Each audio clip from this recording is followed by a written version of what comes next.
All right, so lately I've been getting a lot of questions from you guys about how I've been taking my pictures, especially for Instagram. So today we're doing a photo shoot with my good friend Alessandra. We're out here in Soho, and I'm gonna be sharing with you guys a couple of techniques that I use to get the best portrait pictures. And let's get shooting.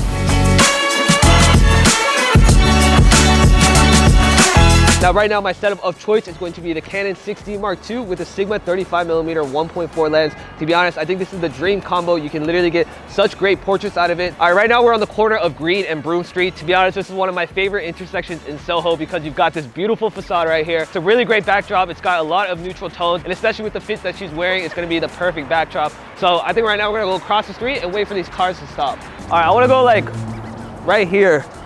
I want to get the backdrop, like, hold on, 1 second. Right there, right there. And then do one looking away. One more time. Yeah, right there.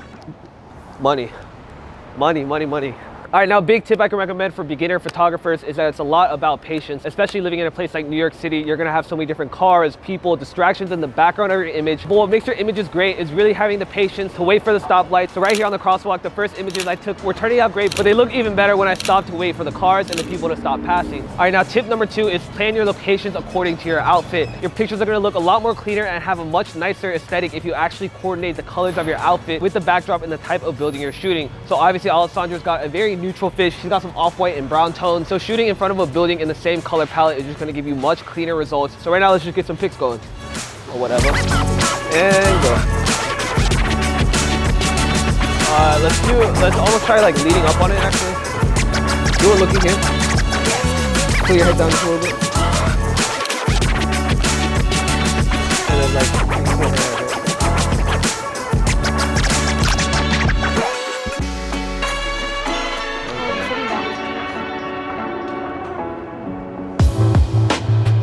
all right, so I moved over to the West Village. I think this has a little bit more scenery to play around with, especially when you're taking content for Instagram or social media. You definitely want to incorporate the lifestyle into your shot. And to be honest, the West Village has a great ambiance. So we're gonna do a couple more pictures in this outfit, and then she's gonna get changed, and we're gonna do a couple other pictures. Mind if I talk to you for a few minutes? No, I haven't anything else to do.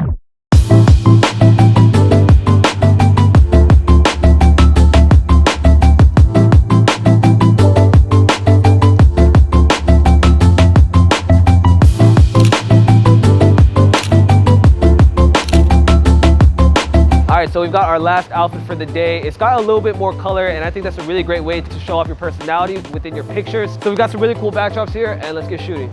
So I like the sun, but let's go right here. Do you want looking here? Yeah, just like lean, like real lean into it. Let's do hand down a little bit. Yeah, tilt your head just a little bit. You can put your hand up here. Can you like pull the hat down just a little bit? Yeah, like that. Look here. Let's go right here.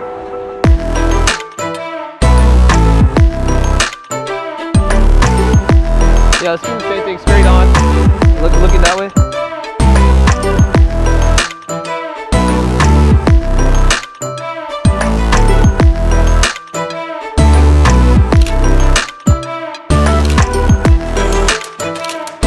Guys, so we are back from the photo shoot. I went ahead and started editing a couple of my favorite images, and I'll kind of walk you guys through my editing process. However, as you guys saw, there are about 2 to 3 different locations that we were able to get some really nice images out of. And especially when it comes to Instagram posts, for me personally, I definitely like to keep a sort of theme in each of my posts, meaning I can make a separate post for each outfit in each location. All right, so right off the bat, all of these images are going to be edited using my Soho presets, which you guys can find in the link in the description, and I'll talk a little bit more about them later. But the really great thing about using some sort of presets is that it just gives you a really great starting point for your edit. And I'm not trying to be biased because they are my own presets, but because I know my editing style and how I like to shoot in camera, a lot of these are just one-click presets, and they honestly look pretty great without any adjustments. Now, obviously, another important thing is going to be composition. Anytime you take a photo, it gives you a lot of flexibility in post to either crop it down and give you a different perspective that you might not have been able to see in camera. And for any photo that I'm editing, I'm basically always going to add some sort of composition change, whether it's going to be a rotation or scaling it in, because it just helps minimize all the distractions and really puts the focus on the center of your subject. Now, I'm not going to lie, this photo photo of the Porsche 911 just looks so crisp, so money. So as you guys can see, I'm gonna crop in it a little bit to make sure that the Porsche is the center of the focus. Now, obviously there's a lot more that goes into the editing process, but as I mentioned, presets are a really great way to help you get started. And in addition to that, they're also a really great way to make passive income if you actually upload them to a website. Now, if you guys are interested, I actually have 2 preset packs which will be available in the link in my description, but they're actually hosted on my new website which I built using the sponsor of today's video, Zyro. Now, to be honest, Zyro has honestly been one of the easiest website builders I've used in the past because they have some really well-made templates which honestly look amazing, and with no coding experience necessary, literally all you have to do is just drag and drop the different features that you want on your website. Now, obviously as a photographer, your portfolio is basically acting as your resume, and now that we're in 2022, there's really no better time for you guys to start your own website, and Zyro has made it easier than ever. Now, another great feature is that you can even host an online store, which, like I said, is going to be an essential tool if you're trying to make some passive income by selling your presets, your photo prints, or any sort of merchandise you guys want to sell. You can easily use Zyro's online e-commerce store. Now, they're actually running a really great deal right now where you can get an exclusive discount and 4 months free and your own custom domain if you guys sign up for a yearly plan, which will be linked in the description down below. And if you guys are interested to check out my own presets, they will be linked down below as well. All right, now a little bit more of an advanced editing technique. Although one of my tips was being patient and waiting for no people to be in the background of your image. Obviously, you're in New York City. It's something that can't be helped. However, there is a really great and easy tool in Photoshop that you can use to remove distractions from the background of your image. Now, as you guys can see from the shot, it honestly would have been perfect, but there is one person in the background. So we're gonna open it in Photoshop. You're gonna use L, which is a magnetic lasso tool, and then slowly trace around the object that you're trying to remove. And once you do that, you're just gonna hit right click and then content aware fill. Once you do that, it's basically going to use the surrounding data to fill that image. And although at first it's not going to be perfect, you just hit S, which is going to be your spot healing tool, and then you can just go in and fine tune it. And to be honest, if it's in the background of your image, people probably won't pay too much attention to it, so it doesn't have to be super perfect. And I'm not gonna lie, I've literally done this on like dozens of my photos and people can hardly tell. And honestly, just taking the extra 5 minutes to get rid of those distractions is really just gonna help take your photo from great to excellent. Guys, it's gonna wrap it up for this video. I hope you enjoyed these tips on how to get some better Instagram pictures. Huge shout out to Alessandra for helping me model. Her Instagram will be linked in the description down below. If you guys enjoyed this video, don't forget to drop a like down below and let me know what other types of photography videos you guys want to see. That's it for me today, and I'll see you guys next time.